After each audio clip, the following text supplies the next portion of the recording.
প্রধান উপদেষ্টাকে নরেন্দ্র মোদীর ঈদ শুভেচ্ছা। শেখ হাসিনা মাননীয় প্রধানমন্ত্রী, উনি বলেছেন বাংলাদেশে ঢুকবেন, পারলে ডক্টর ইউনূস ঠাকাও, আমরাও দেখব। অনেকের প্রশ্ন যে ভাই আওয়ামী লীগ কি কখনো ফিরবে? এই প্রশ্নের উত্তর আমি 5টি সিগন্যালের মাধ্যমে দেব। এদিকে আজ ঈদের দিন শেখ হাসিনার ভয়াবহ পরিকল্পনা বাস্তব করছে। দেশে ঢুকার ষড়যন্ত্র করে ডক্টর ইউনূসের উপর প্রভাব ফেলে সারাদিন দেশ তুলপার হয়। সবকিছু দেখতে পারবেন এই সম্পূর্ণ প্রতিবেদনটিতে। শুরুতেই আপনাদের সবাইকে জানাই পবিত্র ঈদুল আজহার শুভেচ্ছা। বছরে এই দিনটি আমাদের সামনে হাজির হয় ত্যাগের এক মহান দৃষ্টান্ত হয়ে। আরে ভাই, শেখ হাসিনা তো বলছিল ইউনূস স্যারে পদ্মা নদীতে ডুবাইবো, কিন্তু কোনদিন এই কথা বলে নাই। ইউনূস স্যার হিন্দু না মুসলমান না খ্রিস্টান না বৌদ্ধ। এখানে দেখতে পাচ্ছি হাতাহাতি চলতেছে এবং খুবই ভয়ঙ্কর অবস্থা কিন্তু রাজপথের মধ্যে। আজকে এনসিপির সমাবেশে সার্জিসকে ঘিরে হঠাৎ চিৎকার, ধাক্কাধাক্কি এবং তারপর পিটানো। কি এমন ঘটলো যে বিশৃঙ্খলার মুখে পড়েন সার্জিস আলম নিজেই? এই বাংলাদেশে আর কেউ যেন আওয়ামী লীগের যে কোনো ভার্সনের গল্প না শোনায়। যেই সংস্কার চেয়েছে এই ছেলেরা, কিছুই হয় নাই। ওর চোখ অন্ধ হওয়ার পর পৃথিবীটা ওর কাছে অন্ধকার। এটা বেঁচে থাকা না। এই মানসিক রোগীর উপর হাত তুলেছে কে? আপনার কাছে তো জানতে চাই, আমাদের দেশে কিন্তু বারবার দুর্নীতি এবং চাঁদার জন্য পিছিয়ে যাচ্ছে। এখন সামনে কোন দল ক্ষমতায় আসলে আমরা সেই দুর্নীতি এবং চাঁদা মুক্ত একটি দেশ পাবো। আমার দৃঢ় বিশ্বাস আমরা বিগত দিনে ভালো ছিলাম, আর আমার এখনো বিশ্বাস আওয়ামী লীগ সরকার আবারও যদি তাদের ক্ষমতায় আসে, ইনশাআল্লাহ আমরা দুর্নীতি মুক্ত, চাঁদাবাজ মুক্ত সুন্দর একটা বাংলাদেশ আবার ফিরে পাবো ইনশাআল্লাহ। এটা আমার দৃঢ়। ঈদ মোবারক, পাশাপাশি নির্বাচন মোবারক। আজকের দিন আমার মনে হয় ঈদের দিন আরো একটা ভালো সুখবর দিয়েছে আমাদের প্রধান উপদেষ্টা ডক্টর মোহাম্মদ ইউনূস। এই মুহূর্তে বাংলাদেশের রাজনীতিতে যে উত্তাল ঝড়, যে মতানৈক্য, যে বিষয়গুলো নিয়ে সেগুলো সম্পর্কে একটা ক্লিয়ারেন্স তুলে দিয়েছেন, বিশেষ করে নির্বাচন। ইউনূস কি আসলে ফুললি ফাংশন করছে? তার কগনিটিভ বা মানসিক সক্ষমতার স্ট্যাটাসটা কি? তিনি কি সম্পূর্ণ বোধ শক্তি ধারণ করছেন? আসসালামু আলাইকুম দর্শক, নতুন একটি নিউজে আপনাকে স্বাগতম। আজকে ঈদের দিনকে কেন্দ্র করে শেখ হাসিনা নতুন একটি পরিকল্পনা করেছিল এবং তার পরিকল্পনাটা ইতিমধ্যে বাস্তবে রূপ দিচ্ছে। দর্শক শ্রোতা, আপনারা জানেন দেশের মধ্যে প্রতিনিয়ত আওয়ামী লীগ কর্মীরা আন্দোলন করার চেষ্টা করে এবং তারা কিন্তু রাজপথে নেমে যায়, মানে রাজপথে নেমে আন্দোলনের চেষ্টা করে এবং তাদেরকে কিন্তু এক প্রকার গণধুলাই দেওয়া হয়। দর্শক শ্রোতা, এই বিষয়গুলো নিয়ে ডক্টর ইউনূস সমন্বয়ক উপদেষ্টা সবার উপর আজকে একটা প্রভাব পড়ে এবং তারাও কিন্তু কঠিন একটি বার্তা দেন। গাইজ, দেশের এই রাজনৈতিক প্রেক্ষাপট যে আজ ঈদের দিন উলটপালট হচ্ছে এবং অনেক ঘটনা ঘটছে, সবকিছু দেখতে পারবেন এই একটি ভিডিওতে। সারাদিন কি কি ঘটেছে এবং সন্ধ্যার পর কি হচ্ছে, আপনারা সম্পূর্ণ ভিডিও ধারাবাহিক কন্টিনিউ করবেন, সবকিছু দেখতে পারবেন। আসুন আমরা কথা বাড়াচ্ছি না, আমরা সরাসরি ভিডিওর মূল আলোচনায় চলে যাচ্ছি। শেখ হাসিনা মাননীয় প্রধানমন্ত্রী, উনি বলেছেন বাংলাদেশে ঢুকবেন, পারলে ডক্টর ইউনূস ঠাকাও, আমরাও দেখব। বঙ্গবন্ধু কন্যা, আপনি বাংলাদেশে যাবেন, আমার বাসায় উঠবেন এবং আমার বাসা আপনার নামে আমি লিখে দিব। মুক্তিযুদ্ধ, বঙ্গবন্ধু, বাংলাদেশ, এই তিনটার উপরেই। আজকে যদি মুক্তিযুদ্ধ আমরা না করতাম, আজকে এই বাংলাদেশকে আমরা ফিরে পেতাম না। দুঃখের বিষয় বলতে গেলে কি, এই স্বাধীনতার সময়ও জাতির পিতার 32 নম্বরের বাসা কেউ ধরতেও সাহস পায় নাই, 75-এ কেউ সাহস পায় নাই, পরে যতগুলি সংগ্রাম হয়েছে কেউ সাহস পায় নাই।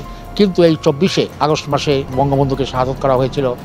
সেই মাসে বঙ্গবন্ধুর বাসাকে গুড়িয়ে দেওয়া হয়েছে, বঙ্গবন্ধুর নামকে উড়িয়ে দেওয়া হয়েছে, বঙ্গবন্ধুর যে বাংলাদেশের যে টাকা যেখানে বঙ্গবন্ধুর ছবি ছিল সেটাকে উড়িয়ে দেওয়া হয়েছে। আমি বলবো সবাই মুক্তিযোদ্ধারা, আমরা যারা দেশ স্বাধীন করেছি বঙ্গবন্ধুর নেতৃত্বে, আওয়ামী লীগের নেতৃবৃন্দ যারা বিদেশে আছেন, যুবলীগ, ছাত্রলীগ, শ্রমিক লীগ, মহিলা আওয়ামী লীগ, স্বেচ্ছাসেবক লীগ, কৃষক লীগ, এক হয়ে আমাদেরকে আবার আরেকটি মুক্তিযুদ্ধ করে দেশকে পরাধীনতা থেকে স্বাধীন করতে হবে। ডক্টর ইউনূস আগামী 10 তারিখে লন্ডনে যাচ্ছে। ডক্টর ইউনূস এখানে কিন্তু সারা পৃথিবীর রাষ্ট্রপতিদের দাওয়াত দেওয়া হয়েছে। ডক্টর ইউনূস রাষ্ট্রপতিকে বাদ দিয়ে উনি প্রধান উপদেষ্টা হিসাবে লন্ডনে উনি যাচ্ছেন। আমাদের সেনাবাহিনীকে অনুরোধ করব, মুক্তিযুদ্ধে আপনারা আমাদের সাথে ছিলেন এবং সেনাবাহিনী, আপনাদেরকে আমি রিকোয়েস্ট করব, আপনারা ইউনূসের এইসব কাজের জন্যে এবং উপদেষ্টা হিসেবে কাজের জন্য আমি এখান থেকে রিকোয়েস্ট করব, আপনারা ইউনূসকে আপনারা গ্রেফতার করুন এবং তাকে বিচারের আওতায় আনুন। এবং আরেকটি কথা, বঙ্গবন্ধু কন্যা জননেত্রী শেখ হাসিনার বাসা ভেঙে দেওয়া হয়েছে, 32 নম্বরকে শেষ করে দেওয়া হয়েছে। আমাদের সবাই অন্তরের ভিতরে বঙ্গবন্ধু আছে, 32 নম্বরও আছে। আমার বাবার বয়স ছিল 45 বছর, শহীদ ডক্টর আশরাফ আলী তালুকদার আমার বয়স ছিল 18 বছর, তখন আমি মেডিকেলের প্রথম বর্ষের ছাত্র। আমার সামনে আমার বাবাকে হত্যা করা হয়েছে এবং হত্যা করার আগে বলা হয়েছে, বল শেখ মুজিব তেরা বাপ হ্যায়, আমার নাম শেখ মুজিব, পুরা বাংলাদেশ কো ফাদার হ্যায়। তারা বলেছিল তো হিন্দু কা বাচ্চা হ্যায়, কাফের কা বাচ্চা হ্যায়। তারপরে আমি বলেছিলাম বিসমিল্লাহির রহমানির রহিম, লা ইলাহা ইল্লা আনতা সুবহানাকা ইন্নী কুনতু মিনাজ জালিমিন। তখন তারা গুলি করে আমার সামনে আমার বাবাকে হত্যা করা হয়। আমি 18টা গুলি থেকে বেঁচে আসি এবং মুক্তিযুদ্ধ জয়েন করি এবং জাতির পিতা আমাকে মস্কোতে নিয়ে যে আমার হাতকে ঠিক করেন। আজকে আমি বেঁচে আছি জাতির পিতার জন্যে।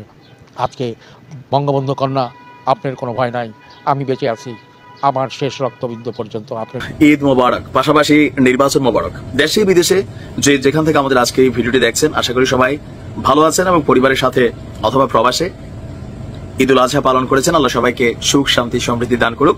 তো যাই হোক, আজকের দিন আমার মনে হচ্ছে ঈদের দিন আরো একটা ভালো সুখবর দিয়েছে আমাদের প্রধান উপদেষ্টা ডক্টর মোহাম্মদ ইউনূস।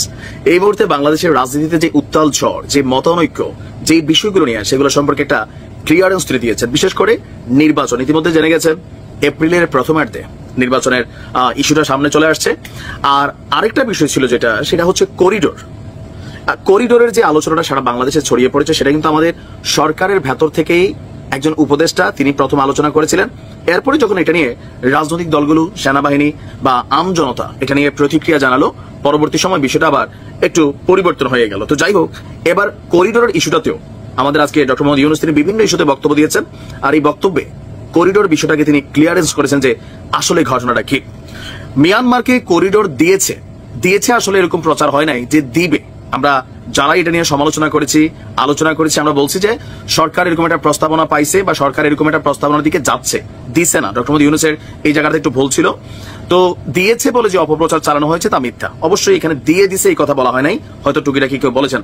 তিনি বলছেন যে রাখাইন রাজ্যে মানবিক বিপর্যয়ের জন্য একটি ত্রাণ চ্যানেলের প্রস্তাব করেছিলেন জাতিসংঘ মহাসচিব। এটা করা হলে রোহিঙ্গাদের প্রত্যাবাসনে সহায়ক হবে, কিন্তু এই প্রস্তাবটি প্রস্তাবের পর্যায়ে রয়ে গেছে।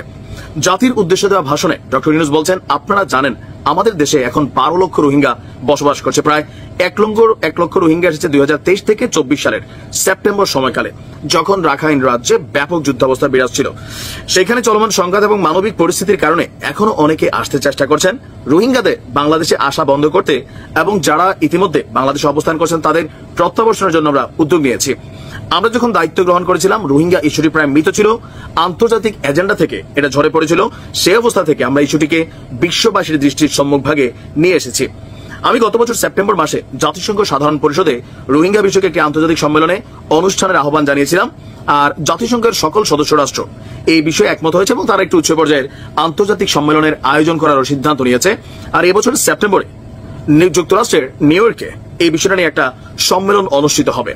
তো প্রত্যাবাসনের বিষয়ে একটি বড় অগ্রগতি হচ্ছে মিয়ানমার সরকার কর্তৃক প্রত্যাবাসনযোগ্য রোহিঙ্গাদের সর্বপ্রথম তালিকার ঘোষণা। আর গত এপ্রিল মাসে ব্যাংককে বিমস্টেক সম্মেলনের সাইডলাইনে আলোচনার সময় মিয়ানমার সরকার প্রথমবারের মতন 1,80,000 রোহিঙ্গা প্রত্যাবাসনের ঘোষণা দিয়েছে। তো যাই হোক, তিনি এখানে বলছেন যে বাংলাদেশ করিডোর দিয়ে দিয়েছে বলে যে অপপ্রচার চালানো হচ্ছে, আমি সুস্পষ্টভাবে বলছি এটি সর্বৈব মিথ্যা। এটি চিলে কান নিয়ে যাওয়ার মতন গল্প, যারা অসত্য কল্পকাহিনী বানিয়ে বাংলাদেশের মানুষকে বিভ্রান্ত করে অশান্তি সৃষ্টিতে নিয়োজিত, এটা তাদের শিল্পকর্ম। তো যাই হোক, আমার মনে হয় ডক্টর মোহাম্মদ ইউনূসের কাছেও তথ্য চাইতে একটু ভুল হয়। কেন? কারণ দিয়ে দিয়েছে এই কথাটা আসলে আমি শুনি নাই, দেওয়ার প্রস্তাবনা আছে বা আলোচনা চলছে, ওইটাই ছিল। আর এর মধ্যে আপনার চট্টগ্রাম বন্দর বিদেশিদের দিয়ে দেওয়া হচ্ছে যে বিষয়টা ছিল, সেটা সম্পর্কে তিনি ক্লিয়ার করেছেন যে চট্টগ্রাম বন্দরকে বিদেশিদের দেওয়া হচ্ছে বলে দেশের মানুষের মধ্যে যে সমালোচনা, এটা আসলে ভুল। বরং যাদেরকে বন্দর ব্যবস্থাপনার দায়িত্ব দেওয়া হচ্ছে তাদেরকে দিলে বাংলাদেশের উপকার হবে। তাদের কাছ থেকে বন্দর পরিচালনার শিক্ষা নিয়ে একদিন বাংলাদেশের মানুষরাই আপনার আরো স্কিলড হবে, ডেভেলপ হবে এবং বিশ্বব্যাপী কাজ করার সুযোগ পাবে। এখানে বন্দর নিয়ে অনেকের মধ্যে কৌতূহল হয়েছিল যে বিদেশিদেরকে নাকি দেওয়া হচ্ছে। আরে ভাই, শেখ হাসিনা তো বলছিল ইউনূস স্যারে পদ্মা নদীতে ডুবাইবো, কিন্তু কোনদিন এই কথা বলে নাই যে ইউনূস স্যার হিন্দু না মুসলমান না খ্রিস্টান না বৌদ্ধ। নতুন বিতর্ক তুলছেন। কে তুলছেন? আনোয়ার হোসেন বুলু। হ্যাঁ, ওনার নাম কি নাম? বরকতুল্লাহ বুলু সাহেব। যে উনি একটা মিটিংয়ে বলতেছিলেন যে প্রফেসর ডক্টর মোহাম্মদ ইউনূস যখন আমেরিকাতে গিয়ে প্রথম বিবাহ করিয়েছিলেন, তখন উনি মুসলিম থেকে খ্রিস্টান হয়ে বিয়ে করেছিলেন। এখন কি উনি আবার সেই ওয়াইফকে ছেড়ে দেওয়ার পর উনি কি আবার মুসলিম হয়েছেন কিনা? কারণ বাংলাদেশের মতো একটা দেশে একজন অমুসলিম রাষ্ট্রপ্রধান থাকতে পারে না। এটা নিয়ে গতকালকে আমাদের পিনাকিতে একটা ভিডিও করছে। আমি এটা নিয়ে কথা বলতে চাচ্ছিলাম না, কিন্তু আমি পরে খুঁটে বাই করলাম যে এই বুলু সাহেব, এই বরকতুল্লাহ বুলু সাহেব এটা কোত্থেকে শুনলো আর সে এইটা কেন এই জায়গায় বললো। তারপরে যে দেখলাম বন্ধুরা, ওই যে কানাডায় এক টাকলু আছে চ্যানেল 16 মিস্টার মোগাম্বো, সারাদিন ইউনূস স্যারের বদনাম করে। ওরে আমি ধরবো 2 দিন টাইম চাইছি। কেন জানেন? আমি বাংলাদেশ থেকে ছাই আনতে পাঠাইছি, কারণ ও হইলো পিছলা, পুরো শরীরে তেল মেরে রাখে। কেনাডায় থাকে কিন্তু মনে হয় শরীর দিয়ে তেল পড়তেছে, কি তেল দেয় বোধ হয়, তোরা তো খালি হাতে ধরা যাবো না। ওরে আমি বাংলাদেশ থেকে ছাই আনতে পাঠাইছি, নেক্সট উইকে আসবে ছাইটা মাই খাওয়ালে আমি ধরুম। ওরে যে কি ধোলাইটা করুম না বন্ধুরা, আপনারা একটু রেডি হয়ে থাকেন, আমার একটু হেল্প করেন, সবাই বহুত পারছে। এই এখানে যাইয়া আমাদের বাংলাদেশের অত্যন্ত শ্রদ্ধেয় একজন ব্যক্তি প্রফেসর ডক্টর নাজমুল হাসান কলিমুল্লাহ, আরেক ব্যাপার, আরেক ইতিহাস, ওনার কথাবার্তা যদি শুনেন না তাহলে আপনার কি মনে হয় জানেন? কে লেগে দুনিয়াতে পয়দা হয়েছিলাম, কে লেগে বাংলাদেশে পয়দা হয়েছিলাম, বাংলাদেশ তো শেষ, আমাদের কি অবস্থা হবে। যে কোনো টকশোতে যাবেন, উনি যাইয়া এমন কথাবার্তা বলবো যে মানুষের মাথার উপর দেওয়া যায়।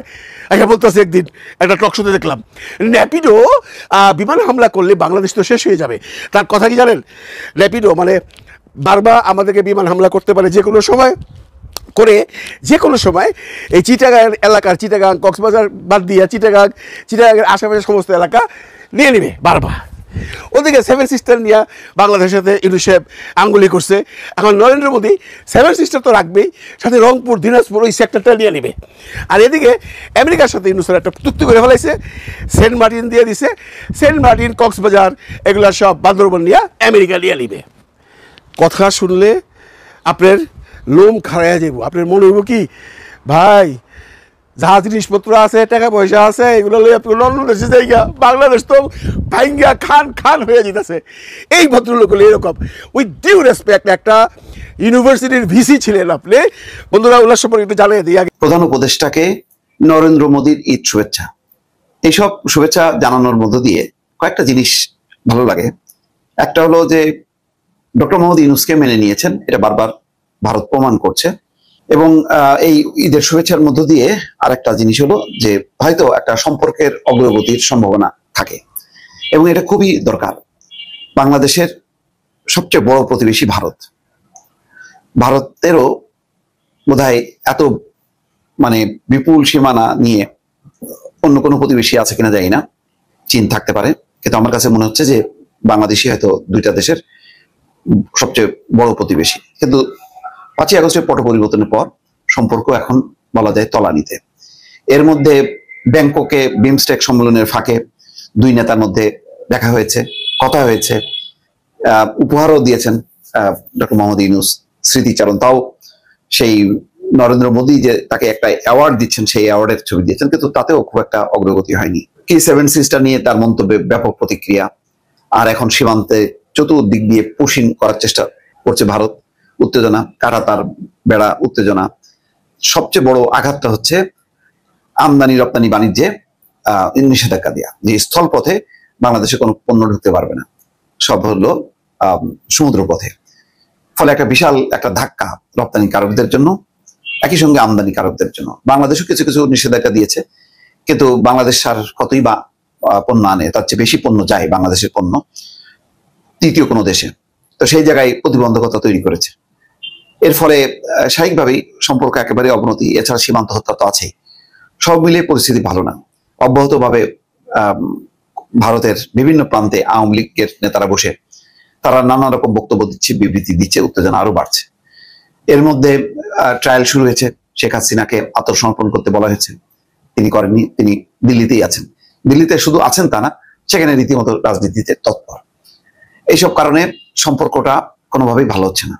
এই অবস্থায় হয়তো এটা কার্টিসিটা না দেখালেও পারতেন, এটা আশা করে না বাংলাদেশের মানুষ বা সরকার।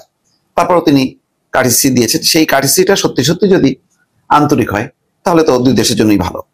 অন্তর্বর্তী সরকারের প্রধান উপদেষ্টা ডক্টর মোহাম্মদ ইউনূসকেই পবিত্র ঈদুল আজহা শুভেচ্ছা জানিয়েছেন ভারতের প্রধানমন্ত্রী নরেন্দ্র মোদী। এক শুভেচ্ছা বার্তায় প্রতিবেশী দেশটির নাগরিকদের পক্ষ থেকে ডক্টর ইউনূসকে এই শুভেচ্ছা জানান তিনি। শুভেচ্ছা বার্তায় নরেন্দ্র মোদী বলেন, এই পবিত্র উৎসব সমৃদ্ধ এবং বৈচিত্র্যময় সাংস্কৃতিক ঐতিহ্যের একটি অবিচ্ছেদ্য অংশ, এবং লাখ লাখ ইসলাম ধর্মাবলম্বী মানুষ এই উৎসব অত্যন্ত আনন্দ এবং উৎসাহের সঙ্গে উদযাপন করে। এটি আমাদের ত্যাগ, করুণা এবং ভ্রাতৃত্বের চিরন্তন মূল্যবোধের কথা মনে করিয়ে দেয়, যা একটি শান্তিপূর্ণ অন্তর্ভুক্তিমূলক বিশ্ব গঠনে অপরিহার্য। শুভেচ্ছা বার্তায় ডক্টর মোহাম্মদ ইউনূসের সুস্বাস্থ্য এবং সুস্থতাও কামনা করেছেন ভারতের প্রধানমন্ত্রী নরেন্দ্র মোদী। ভালো, এমন একটা ঈদের শুভেচ্ছা দিয়েছেন।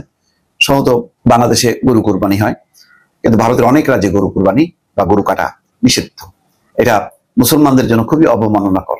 তো সুতরাং সম্পর্কটা যদি ভালো করতে হয় তাহলে অনেকগুলো সেখানে বিভিন্ন রকম অপরাধ একের পর এক আওয়ামী লীগকে নিয়ে আমরা শুনে এসেছি। যেন এমনটা মনে হচ্ছিল যে দীর্ঘ 15 বছরে আওয়ামী লীগ একটিও ভালো কাজ এই দেশের জন্য, দেশের জনগণের জন্য করেনি। সুতরাং এমতো অবস্থায় এত নিন্দা, এত অপবাদ, এত দুর্নীতি, এত সব কিছু থাকা সত্ত্বেও আজ এই 10 মাস পর আওয়ামী লীগকে নিয়ে দেশের বিভিন্ন জেলার মানুষ, শুধুমাত্র ঢাকা কেন্দ্রিক রাজনীতি নয়, দেশের প্রান্তিক পর্যায়ের মানুষেরা আওয়ামী লীগকে নিয়ে এখনও কি ভাবনা পোষণ করছে। এবং আরও একটি গুরুত্বপূর্ণ বিষয়, আওয়ামী লীগের নেতাকর্মীরা এত দমন পীড়ন সহ্য করার পরও তাদের মনোভাবনা, চেতনা, দলের প্রতি আনুগত্য, সেগুলো ঠিক কোন পর্যায়ে আছে। ব্যক্তিগতভাবে আমি নিজেই বহু উৎসাহী ছিলাম যে দেশের একটি বৃহৎ গণমাধ্যম নিরপেক্ষভাবে এরকম একটি পর্যবেক্ষণ চালাক এবং আমাদের সামনে মানুষের মনোভাবনা কি সেটা তুলে ধরুক। তো দর্শক, আজ প্রথম আলো যে জরিপটি চালিয়েছে সেই জরিপের বিষয়ে গুরুত্বপূর্ণ সমস্ত তথ্য আপনাদের সামনে উপস্থাপন করতে এসেছি। ভিডিওটি সকলেই আওয়ামী লীগ পন্থী যারা আছেন বা আওয়ামী লীগ বিরোধী যারা আছেন সকলের জন্যই ভিডিওটি দেখা অত্যন্ত গুরুত্বপূর্ণ, কারণ এখানে কোনো ব্যক্তি নির্ভর কথা বলা হচ্ছে না, এখানে দেশের সকল স্তরের মানুষের কথা বলা হচ্ছে। দর্শক, আওয়ামী লীগ নিষিদ্ধের পর গ্রামগঞ্জের কর্মী সমর্থকেরা কি ভাবছেন, এরকমই শিরোনাম দিয়ে একটি বৃহৎ রিপোর্ট প্রকাশ করেছে আজ প্রথম আলো।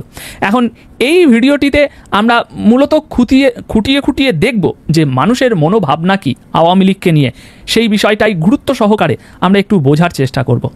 দর্শক, এই যে জরিপটি চলেছে এটা শুধুমাত্র ঢাকা শহর বা যে কোনো একটা জেলা, একটা গ্রামে নয়, আপনার রাজশাহী, নওগাঁ, জয়পুরহাট, বগুড়া, রংপুর, বাগেরহাট, কক্সবাজার, সিলেট, বরিশাল, শেরপুর, এরকম বিভিন্ন জেলার আওয়ামী লীগের কর্মী সমর্থকদের সাথে এবং সাধারণ মানুষের সাথে কথা বলে তাদের ভাবনা বোঝার চেষ্টা করেছে প্রথম আলোর রিপোর্টাররা।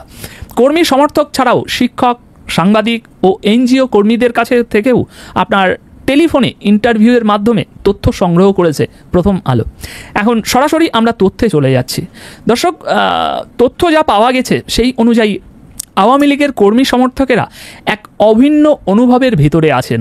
দেশের বিভিন্ন প্রান্তে আওয়ামী লীগের কর্মী সমর্থকদের মানসিক ভূগোল প্রায় একই ধরনের। এবার আপনি বলবেন, ভাই কী ধরনের ভূগোল, কী ধরনের? এখন তো সেটাই হচ্ছে গুরুত্বপূর্ণ বিষয়। দর্শক, জরিপে এবং ইন্টারভিউতে যা দেখা যাচ্ছে আওয়ামী লীগের কর্মী সমর্থকদের ভূগোল একই ধরনের বলা হচ্ছে। তো সেই ভূগোলটা হচ্ছে হুমকি ধমকি, দমন পীড়ন, হয়রানি, ক্ষোভ আর বঞ্চিত হওয়ার অনুভব নিয়ে তারা বেশ অটুট আছেন। কারা? আওয়ামী লীগের নেতাকর্মীরা। কর্মী সমর্থকদের কণ্ঠস্বর নিচু হয়েছে, মাথা গুটিয়ে চলতে হচ্ছে, কিন্তু রাজনৈতিক অবস্থানে কোনো পরিবর্তন নেই, যেমন ছিলেন তেমনই আছেন। আপনারাই একটু ধীরে ধীরে বুঝে নেবেন, অনেকটা বড় রিপোর্ট এবং ব্যক্তিগতভাবে আমারও অনেক কিছু বলার আছে। রাজনৈতিক চাপ কুড়ে কুড়ে খেলেও মানসিকভাবে তারা অক্ষত, কোনো অনুশোচনা নেই তাদের বিবেচনায়, সবই রাজনৈতিক হয়রানি। মানে নিজেদের উপরে এবং তাদের নেতাকর্মীদের উপরে যেরকম আর কি আচরণ করা হচ্ছে আক্রমণাত্মক, সেগুলো নিয়ে দলের ভিতরে কোনো অনুশোচনা নেই, তাদের বিবেচনায় সবই রাজনৈতিক হয়রানি।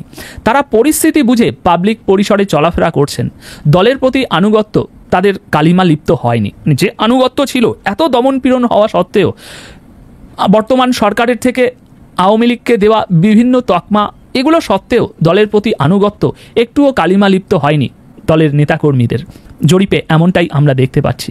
তবে আওয়ামী লীগের কর্মী সমর্থকদের সম্পর্ক ছিন্ন ভিন্ন হয়ে পড়েছে। এবার ঈদের পর, ঈদুল আজহার পর নাকি বিএনপি নেতা, ব্যর্থ বিএনপি নেতা, হতাশ বিএনপি নেতা, বঞ্চিত বিএনপি নেতা ইঞ্জিনিয়ার ইশরাক বড় ধরনের আন্দোলন করে চলবেন।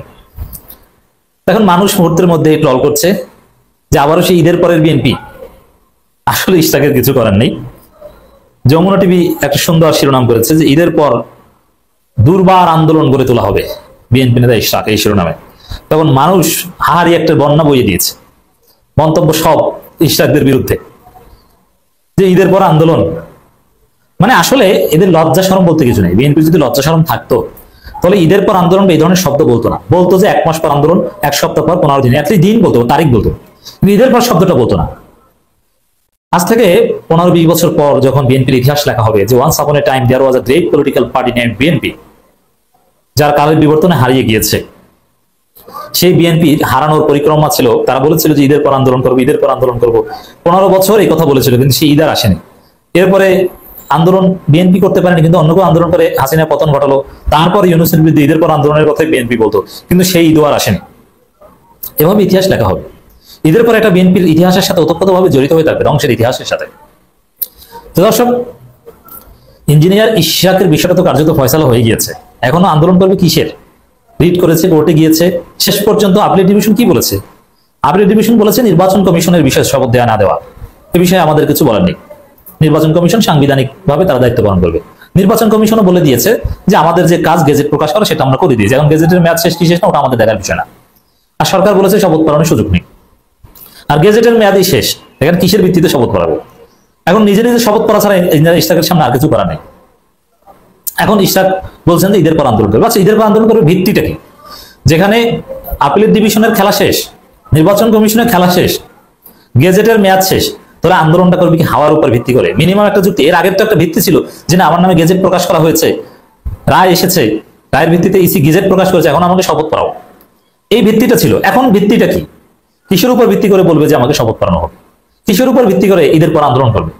এর মানে এই ঈদের পর আন্দোলনের এই বিষয়টা যে কতটা ফালতু, অ্যাবসার্ড, এটা আশা করি বুঝতে পারবেন। আসলে ইশরাকের দোষ না, ইশরাক এভাবে ঈদের পর আন্দোলন করতে চায়নি, বা ঈদের আগেও নগর ভবন এভাবে আটকে রাখতে চায়নি। এটা ওয়াকারের কথাই বলেছে। ওয়াকারকে এখন বিএনপি আব্বা মানে, কিন্তু কি নাটক! ইশরাক বলে যে নির্বাচনের রোডম্যাপ না হওয়া পর্যন্ত কাকরাইল থেকে আমরা উঠবো না। কিছুক্ষণ পর মির্জা ফখরুল বলেন যে না, রাজপথ ছেড়ে দেন, সড়ক থেকে আপনারা চলে যান। মানে ওয়াকারের কথায়, ওয়াকার নিজেই তো চাকরি নিয়ে বেকায়দায় আছে, কিংবা জাতিসংঘের স্যাংশনের ভয় আছে। আবার মির্জা আব্বাস তার ব্যাংক নিয়ে সমস্যা করতে যাচ্ছে, ব্যাংক্রাপসি ইস্যুতে, ঋণ খেলাপ ইস্যুতে, সেখানে সেটা থেকেও নাকি উদ্ধার করে, মানে বাংলাদেশ ব্যাংক যে কোনো সময় প্রশাসন বসিয়ে দিতে পারে। ওই জায়গাটাও আবার ওয়াকারের কাছে লোভিং করতে যাচ্ছে মির্জা আব্বাস, যে আব্বা আমার ব্যাংকটা বাঁচিয়ে দেন, কোনো প্রশাসন যেন না বসায়। হাসিনা নাই, এখনো যদি হাসিনার সাথে কত আপোষ করেছি, মার্চ ফর ডেমোক্রেসি কর্মসূচি খেয়ে দিয়েছি আমি এই ব্যাংক বাঁচানোর জন্য। এখন সেই ব্যাংকে যদি এই সরকার দুর্বল ব্যাংক চিহ্নিত করে অব্যবস্থাপনার কথা বলে যদি প্রশাসক বসিয়ে দেয়, আমার মানসম্মত থাকলো না, তা আবার একটু বাঁচিয়ে দেন। কিন্তু ওয়াকার নিজেই আছে দৌড়ের উপর। ঢাকা দক্ষিণ সিটি কর্পোরেশনের মেয়র পদে শপথ গ্রহণের বিষয়ে এবার আরো কঠোর হুঁশিয়ারি দিয়েছেন বিএনপি নেতা ইশরাক হোসেন। আপাতত ঘরে গিয়েছেন শূন্য হাতে, কিন্তু ইসি তো বলে দিয়েছে যে আমাদের আর কিছু করার নেই। তো এখন আপনি কিসের আশায় বসে আছেন? আপনার মান সম্মান কিছু রাখছে ইশরাক সাহেব? আগামী নির্বাচনে আপনি জিততেন, সেই রাস্তা বন্ধ করেছে, আপনাদের এভাবে মারা দিচ্ছে বিভিন্ন মহল। জনগণ এখন অতিষ্ঠ, আপনাকে ভোট দিবে না। জনগণ সেবা পাচ্ছে না, সেবা বঞ্চিত, তালা মারা, সেই দলকে ভোট দেবে জনগণ, তাও 5 আগস্টের পরে। গাইজ, আপনারা তো দেখলেন এখানে কি কথা হচ্ছে। অনেকেই কিন্তু অনেক কথা বলতেছে, অনেকে আলোচনা করতেছে, অনেকে সমালোচনা করতেছে। বর্তমান রাজনৈতিক প্রেক্ষাপটগুলো নিয়ে অনেক রকম কথা কিন্তু বর্তমানে সামাজিক যোগাযোগ মাধ্যমে ভাইরাল হয়েছে, এবং সেইগুলার কিছু অংশবিশেষ আপনাদেরকে দেখিয়েছি এবং অনেক কিছুই আপনাদেরকে দেখানোর চেষ্টা করেছি। দর্শক শ্রোতা, এইসব দেখে আপনাদের কি মনে হচ্ছে যে তারা যে এইসব কথাগুলো বলতেছে, এইসব ঘটনাগুলো যে দেশের মধ্যে হচ্ছে, এই পরিস্থিতির মধ্যে পড়ে বাংলাদেশটা ঠিক কোন দিকে যাচ্ছে? দর্শক শ্রোতা, আমাদের দেশের মধ্যে অনেকেই কিন্তু ভালো কাজ করার জন্য আসে, তাদেরকে সাধারণ মানুষরা বিপক্ষ কথা বলে। বাংলাদেশটা আসলে ঠিক এমনই, ভালো মানুষের কদর কেউ দিতে জানে না। গাইজ, এতক্ষণ আপনাদেরকে যা কিছু দেখিয়েছি সব কিছু কিন্তু আমরা সোশ্যাল মিডিয়া থেকে সংগ্রহ করেছি, এখানে আমাদের নিজস্ব কোনো মন্তব্য নেই। এইসব দেখে আপনাদের কি মনে হচ্ছে এবং আপনাদের মন্তব্য কি, এটা কিন্তু আপনারা অবশ্যই কমেন্ট বক্সে লিখে যাবেন। আমি আবারও বলতেছি, এতক্ষণ যা কিছু দেখেছেন সব কিছু কিন্তু আমরা সোশ্যাল মিডিয়া থেকে নিয়ে এসেছি এবং আপনাদের সামনে তুলে ধরেছি। দর্শক শ্রোতা, এই ভিডিও সর্বশেষে আপনাদের কাছে আমার একটা রিকোয়েস্ট থাকবে, আমার চ্যানেলটি আপনারা সাবস্ক্রাইব করবেন এবং পাশে থাকা বেল আইকনটি বাজিয়ে যাবেন, যাতে করে নেক্সট ভিডিওটা সবার আগে আপনাদের কাছে পৌঁছায়। ধন্যবাদ।